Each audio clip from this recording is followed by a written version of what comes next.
कहानी की शुरुआत होती है साल 2005 में। हम डेविड को देखते हैं, एक 22 साल का लड़का जो मायामी में रहता है और साथ साथ एक मसाज कंपनी के लिए काम करता है। लेकिन डेविड अब बुढ़े अमीर लोगों को छूकर पैसे कमाने से बोर होने लग गया था। डेविड ने अपनी पढ़ाई कॉलेज के एक सेमेस्टर के बाद ही छोड़ दी थी, जिसके बाद उसका अपने माँ बाप के साथ झगड़ा हो गया। इससे पहले भी डेविड अलग अलग 6 नौकरियों से निकाला जा चुका था और कुछ नौकरियां उसने अपनी मर्जी से भी छोड़ दी थी, इसीलिए उसके पास अब ज्यादा ऑप्शन भी नहीं बचे थे। डेविड ने अपनी पूरी जिंदगी की जमा पूंजी से कुछ चद्दरें खरीदी और उन्हें ओल्ड एज होम्स के अंदर बेचने चला गया। लेकिन वहाँ भी बात नहीं बनी, क्योंकि ओल्ड एज होम के मालिक को असल में बुजुर्गों को आराम देने में कोई दिलचस्पी थी ही नहीं। एक शाम वो किसी पार्टी के दौरान अपने स्कूल के सबसे अच्छे दोस्त एफ्रियम से मिला। सालों से उसकी एफ्रियम से बात तक नहीं हुई थी। एफ्रियम एलए में अपने चाचा के साथ रहता था और हथियारों का बिजनेस करता था, लेकिन फिर उसके चाचा ने उसके कुछ पैसे मार लिए। इसलिए एफ्रियम ने अपने चाचा का घर छोड़ दिया और मायामी आकर खुद का बिजनेस शुरू करने का फैसला किया, जिसका नाम था AEY। एक साथ गाड़ी में घूमते हुए वो हरा सामान खरीदने के लिए निकले, लेकिन एफ्रियम को उसके डीलर के घर के बाहर घूम रहे कुछ गुंडों ने बेवकूफ बना दिया और उसके पैसे छीन लिए। गुंडों को सबक सिखाने के लिए एफ्रियम ने अपनी गाड़ी की डिग्गी से मशीन गन निकाली और आसमान की तरफ ताबड़तोड़ गोलियां चलाने लगा, जिससे गुंडे डर कर वहाँ से भाग गए। मगर इस बात का डेविड पर गहरा असर पड़ा, क्योंकि वो लोगों के मुंह से बार बार अपनी बेइज्जती सुनकर थक चुका था और उसे वो लोग अच्छे लगते थे जिनके अंदर खुद के लिए खड़े होने का गुदा हो। अगले दिन डेविड एफ्रियम के ऑफिस चला गया और उसे काम करता देख तो डेविड की नजरों में उसके लिए इज्जत और ज्यादा बढ़ गई। एफ्रियम एक आर्मी ऑफिसर बनकर किसी से बात कर रहा था। ये दिखावा दरअसल इसलिए था ताकि वो पता लगा सके कि उसके कंपटीशन में लोग कौन से कॉन्ट्रैक्ट के पीछे पड़े हुए हैं, क्योंकि एफ्रियम सिर्फ इंटरनेट पर बंदूकें नहीं बेचता, बल्कि वो USA की सरकार को भी बेचता है। एफ्रियम ने डेविड को बताया कि सरकार को बेचने में असली पैसा है, और क्योंकि डेविड उसका दोस्त है तो एफ्रियम उसे सब कुछ दिखाने भी लगा कि ये सब कुछ कैसे काम करता है। सरकार की वेबसाइट पर एफ्रियम ने बताया कि ये जो बड़ी बड़ी डील है ना, इनके अंदर नहीं घुसता मैं। ये कॉन्ट्रैक्ट बड़ी बड़ी कंपनियों को ही मिलते हैं। मैं जाता हूँ छोटी मछली के पीछे, और यहाँ पे छोटी डील्स भी करोड़ों की होती हैं और मुनाफा भी बहुत होता है इसमें। फिर एफ्रियम के साथ लंच करने के बाद डेविड घर लौट आया और तभी उसे पता चला कि उसकी बीवी लिज प्रेग्नेंट है। ये खबर सुनते ही वो घबरा सा गया, सोचने लगा कि मैं आने वाले बच्चे का खर्चा कैसे उठाऊंगा। इसके बाद जब डेविड फिर से अपने दोस्त एफ्रियम से मिला तो एफ्रियम ने आगे से कह दिया कि भाई मेरे साथ काम करेगा। डेविड पहले तो सोचने लगा कि यार इस बिजनेस से तो थोड़ा दूर ही रहना चाहिए, मैं नहीं चाहता मेरी वजह से किसी की जान चली जाए। लेकिन एफ्रियम ने उसे अपनी मीठी मीठी बातों में फंसाकर मना लिया और किसी तरह ये यकीन दिलाया कि हमारा ये काम करना किसी जंग को बढ़ावा देना थोड़ी है, और डेविड उसकी बातें मान भी गया। फिर घर जाकर डेविड ने लिज को झूठ बोल दिया कि हम आर्मी को बेडशीट बेचने वाले हैं, इसलिए लिज डेविड के इस नए काम से पूरी तरह खुश हो गई। अगले 6 हफ्तों तक डेविड हथियारों के बिजनेस के बारे में सब कुछ सीखने लगा। डेविड ने सरकार की वेबसाइट पर नजरअंदाज की हुई अच्छी डील्स भी ढूंढी और ईस्टर्न यूरोप में जो लोग हथियार बनाते हैं उनसे बात करने लगा। इस तरह के लोगों को वॉर डॉग्स कहा जाता है, जो जंग के जरिए पैसे कमाते हैं बिना किसी भी मैदानी जंग में कदम रखे। एफ्रियम का एक छुपा हुआ पार्टनर भी है, राल्फ शत्स्की, जो मायामी में 14 लॉन्ड्री शॉप्स का मालिक है और एक लोकल बिजनेसमैन भी। राल्फ का काम है एफ्रियम को हथियारों के लिए पैसे देना और बदले में कंपनी का 25% हिस्सा है उसके पास। लेकिन राल्फ को जो 25% मिलता है वो असल में उतना है नहीं, क्योंकि वो लोग इससे काफी ज्यादा पैसे कमाते हैं। साथ ही राल्फ एक पक्का जूइश है। उसे लगता था कि एफ्रियम भी उसके जैसा है, वो कभी इजराइल के दुश्मनों को बंदूक नहीं बेचेगा। लेकिन एफ्रियम हर उस इंसान को बेचता था जिसे बंदूक चाहिए, उसे कोई मतलब नहीं था कौन किसकी तरफ है। खैर, जितना ज्यादा समय डेविड इस बिजनेस में बिताने लगा उतना ही बेहतर होता चला गया वो। और तो और उसने हेनरी नाम के एक बहुत बड़े सप्लायर से भी कांटेक्ट कर लिया, जिसे लोग पिछले 20 सालों से हथियारों का सबसे बेस्ट सप्लायर मानते हैं। फिर एक रात बार में थोड़ा ज्यादा पीने के बाद एफ्रियम ने एक गलत लड़की पर लाइन मार दी और लड़की के बॉयफ्रेंड ने एफ्रियम को बढ़िया मुक्का दिया। फिर दोनों एक रेस्टोरेंट में खाना खाने लगे और तभी उन्हें फोन आया कि उन्हें बेरिटा पिस्टल का कॉन्ट्रैक्ट मिल गया है, जिसमें उन्हें बगदाद में इराकी पुलिस को कई हजार बेरिटा पिस्टल सप्लाई करनी होंगी। कुछ दिन बीत जाने के बाद डेविड और लिज डॉक्टर के पास चले गए और अपने बच्चे को अल्ट्रासाउंड के जरिए पहली बार देखने लगे। जल्द ही उन्हें पता चला कि लिज के पेट में लड़की है, लेकिन डेविड की खुशी का पल बीच में ही टूट गया जब डेविड को कैप्टन फिलिप सेंटोस का फोन आया, जो कि एक नए कानून को लेकर बेहद परेशान था। इस नए कानून को लेकर इटली से इराक को होने वाली सारी हथियारों की सप्लाई पर बैन लगा दिया गया और अब बेरेटा पिस्टल्स का इराक पहुंचना नामुमकिन सा हो गया था। डेविड को इस नए कानून के बारे में ठीक से पता नहीं था, लेकिन ये काम उसके लिए जरूरी है, इसीलिए उसने झूठ बोलकर सेंटोस को कहा कि सब कुछ कंट्रोल में है सर, चिंता मत करो। खुशकिस्मती से एफ्रियम ने इस समस्या से निपटने का रास्ता ढूंढ निकाला और कहा कि हम पिस्टल को पहले इटली से जॉर्डन भेजेंगे, क्योंकि वो एक ऐसा देश है जिससे हमारा कोई झगड़ा नहीं है, इसलिए पिस्टल को जॉर्डन से इराक भेजना ज्यादा आसान होगा। ठीक उसी रात डेविड और लिज ने अपने घर पर एक डिनर पार्टी रखी, जहां लिज के कुछ दोस्त डेविड को एफ्रियम के बारे में समझाने लगे। उन्होंने उसे बताया कि पैसे चाचा ने नहीं चुराए, बल्कि एफ्रियम ने चाचा से चुराए थे। उन लोगों की बात चल ही रही थी कि तभी एफ्रियम बिना बताए वहां पर पहुंच गया। उसने जैसे ही देखा कि यहाँ पर तो पार्टी चल रही है, उसे बहुत बुरा लगा, क्योंकि उसे तो बुलाया नहीं गया पार्टी में। फिर डेविड उसे अलग से ले जाकर बात करने लगा। उसने समझाया कि भाई ये लिज की पार्टी है, उसके दोस्त हैं, मैंने किसी को नहीं बुलाया। तभी एफ्रियम ने उसे बताया कि बहुत बड़ी प्रॉब्लम हो गई है भाई, जॉर्डन के कस्टम डिपार्टमेंट ने हमारी बंदूकों को जब्त कर लिया है।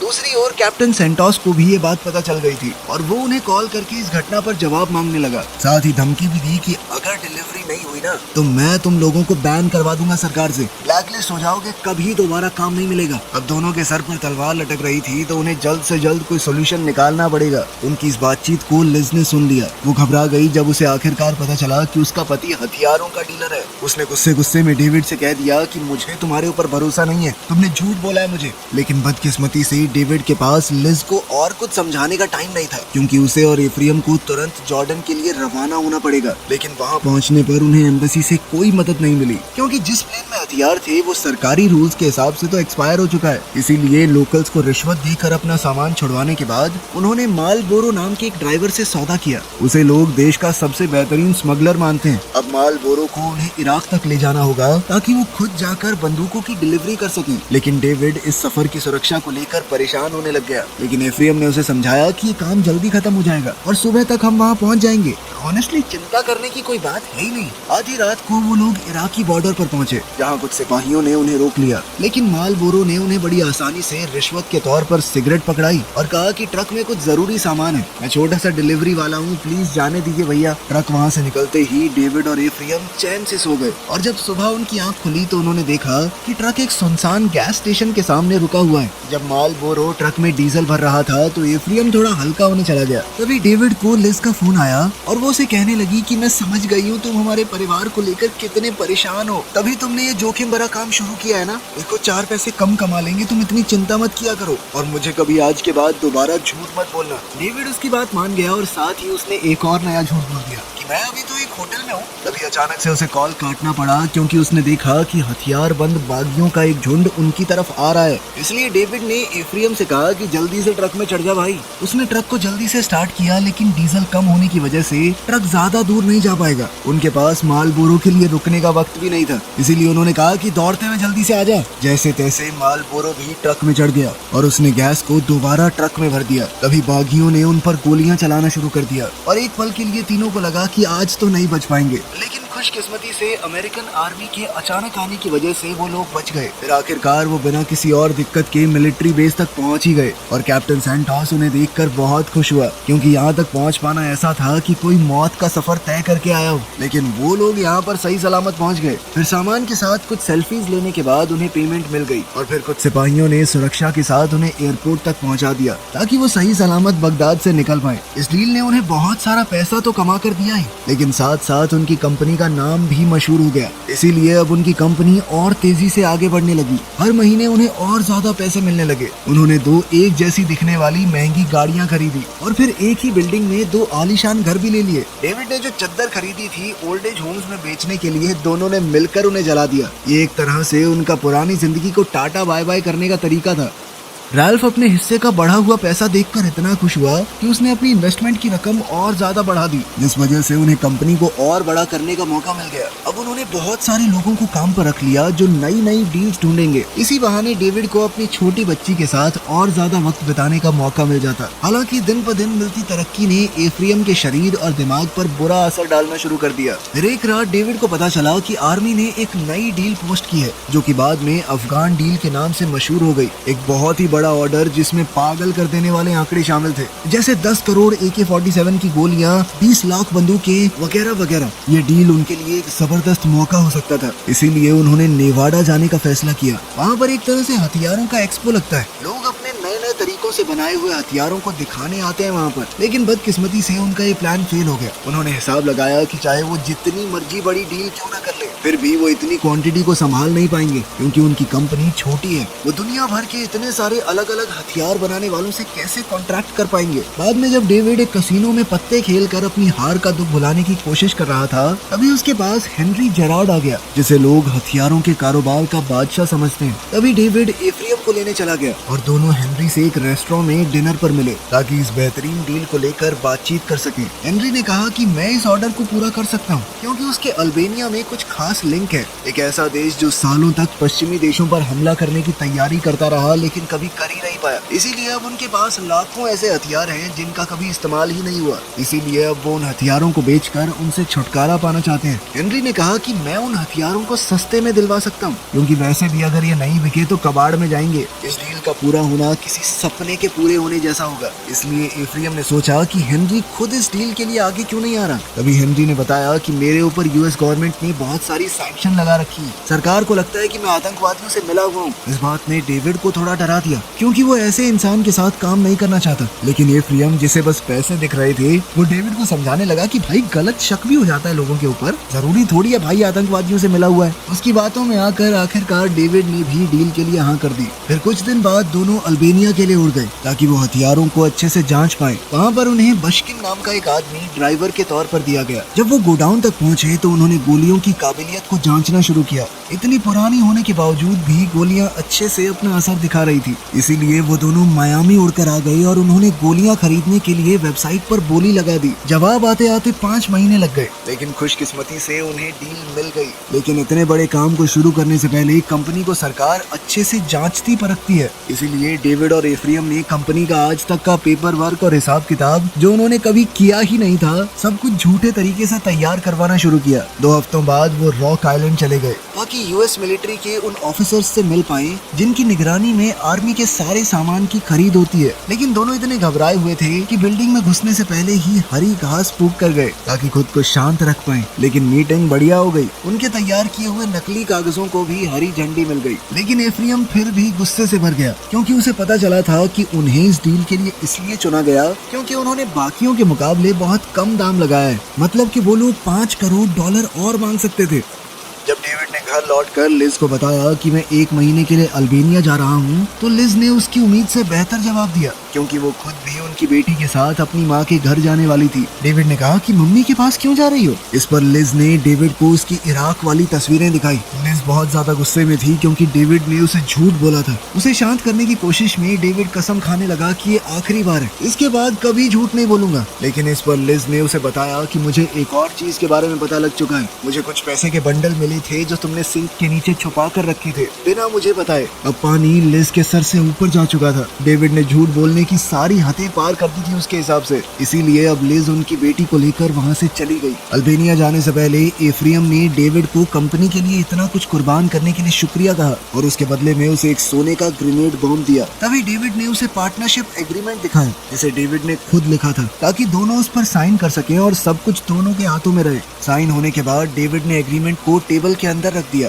हालांकि एफ्रियम ज्यादा खुश नहीं लग रहा था। अल्बेनिया पहुंचने पर डेविड को फिर से बशकिन मिला उनके ड्राइवर के तौर पर। वो लिज को बार बार फोन करने की कोशिश करता रहा, लेकिन लिज उसके फोन का जवाब नहीं दे रही थी। जब सामान को ट्रक में लोड करके ले जाने की तैयारी हो रही थी, उसी वक्त डेविड को पता चला कि उनके साथ धोखा हुआ है। ये सारी गोलियां तो असल में चाइनीज हैं और यूएस की सरकार ने इन गोलियों पर बैन लगा रखा है। इस मसले के बारे में एफ्रियम को बताने के बाद दोनों ने सीधा हेनरी को फोन किया, लेकिन हेनरी कहने लगा कि अब तो ये तुम्हारी सिरदर्दी है भाई, तुम्हें खरीदने से पहले सारी गोलियां चेक करनी चाहिए थी। अब डेविड अल्बेनिया में बुरी तरह फंस गया था। अब वो ईस्ट ईस्टर्न यूरोप के अलग अलग डीलर्स को ढूंढने की कोशिश करने लगा। कुछ दिन बाद एफ्रियम उनके होटल में पहुंचा और कहने लगा कि मेरे पास एक आइडिया है, हम गोलियों को दोबारा पैक करेंगे लेकिन किसी और डब्बे के अंदर। यूएस की सरकार को कभी पता नहीं चलेगा कि ये गोलियां कौन से देश की हैं और फायर बोर्ड से बने डब्बों का इस्तेमाल करके हम काफी पैसे बचा सकते हैं। ये गैर कानूनी तो होगा लेकिन इस डील में इतने ज्यादा पैसे हैं कि हम इसे छोड़ नहीं सकते। इसके बाद बाशकिन ने उन्हें अपने एक दोस्त से मिलवाया जिसका नाम है एनवर,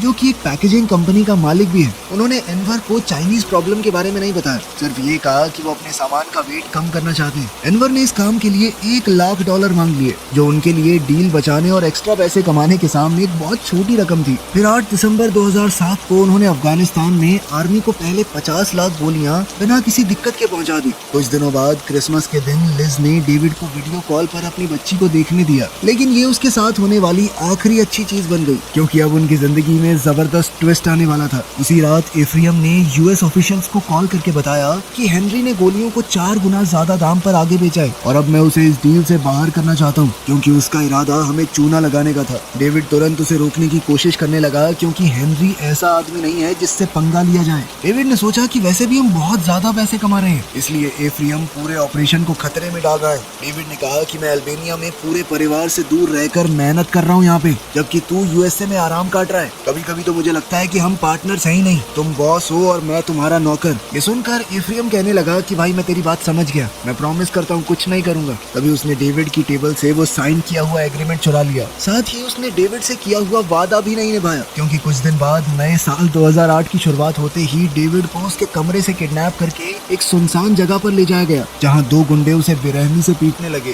तभी हेनरी ने उसे बंदूक दिखाकर धमकाया और कहा कि तुम दोनों मुझे मेरी ही डील से बाहर निकालना चाहते हो। फिर एक डरे हुए डेविड ने फैसला किया कि वो मायामी वापस चला जाएगा, इसीलिए वो गोडाउन चला गया अपना सामान लेने। वहाँ एनवर ने उसे बताया कि मुझे अभी तक पेमेंट नहीं मिली और मुझे असली वजह भी पता है कि तुम लोग गोलियों को दोबारा पैक क्यों करवाना चाहते हो। एनवर बहुत गुस्से में था क्योंकि एफ्रियम उसका एक भी फोन नहीं उठा रहा, लेकिन डेविड ने वादा किया कि भाई मुझे यूएस जाने दे, मैं वहाँ जाते ही तेरे पैसे भेज दूंगा, 1 हफ्ते के अंदर अंदर वापस आऊंगा यहाँ पे बाकी का काम करवाने के लिए। लेकिन जैसे ही डेविड टैक्सी में बैठने लगा तो बाशकिन की पत्नी ने उसे रोक लिया और बताया कि मेरा पति गायब हो गया है और किसी ने भी बाशकिन के बारे में कुछ नहीं सुना, उसकी लाश भी नहीं मिली आज तक। ये सब देखकर तो डेविड ने फैसला कर लिया कि बस एक बार निकल जाऊं यहाँ से, कभी वापस नहीं आने वाला। मायामी पहुंचते ही वो सबसे पहले लिज से मिला और उसके सामने कंपनी के लिए किए हुए हर गैर कानूनी काम को कबूल किया। और जब डेविड ने कहा कि मैं हथियारों का काम छोड़ दूंगा, फिर से मसाज वाला बन जाऊंगा, तो लिज ने उसे अपना लिया। इसके बाद डेविड एफ्रियम से मिलने गया ये बताने के लिए कि मैं इस काम को छोड़ने का फैसला कर चुका हूँ। एफ्रियम को लगा मानो डेविड उसे धोखा दे रहा है और उसने पैसे देने से मना कर दिया। फिर डेविड ने उसे धमकी दी कि अगर 2 हफ्तों में पैसे नहीं मिले मेरे तो मैं वकील को तुम्हारे पास भेज दूंगा। लेकिन एफ्रियम को इस बात से जरा भी फर्क नहीं पड़ा क्योंकि उसने साइन किए हुए एग्रीमेंट की इकलौती कॉपी जला दी थी। जब डेविड को ये बात पता चली तो उसने एफ्रियम के दिए हुए सोने के बॉम्ब को अपने और एफ्रियम के ऑफिस के बीच के शीशे पर दे मारा, जिससे काफी हंगामा हो गया और फिर डेविड वहाँ से चला गया। 3 महीने बाद डेविड फिर से अपनी मसाज थेरेपिस्ट वाली जिंदगी में लौट आया। एक दोपहर उसके पास रैल्फ आया जिसने बताया कि एफ्रियम को जो कुछ भी हुआ उसका बेहद अफसोस है और वो सुलह करने के लिए तुमसे मिलना चाहता है। इसके बाद तीनों एक रेस्टोरेंट में मिले। वहाँ एफ्रियम ने माफी मांगते हुए कहा कि मैं तुम्हें 2 करोड़ दे दूंगा। ये सुनकर डेविड को मजाक जैसा लगा,